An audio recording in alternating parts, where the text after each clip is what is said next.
Good evening, people. I'm Yuvraj Misal, and we are currently on an educational trip with Shri Sandpani Institute. On the first day, we visited Bhakti Vedanta Research Institute and Hospital.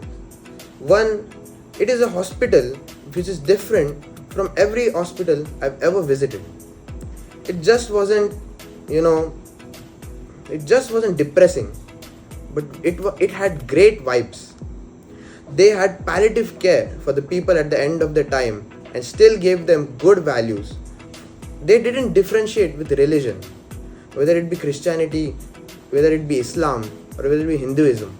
They provided everything to those people.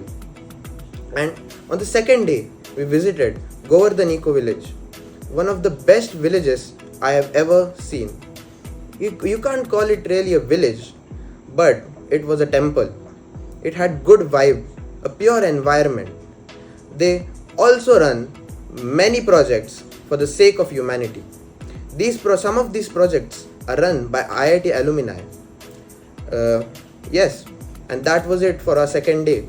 And I will let you know how our third day goes. Thank you.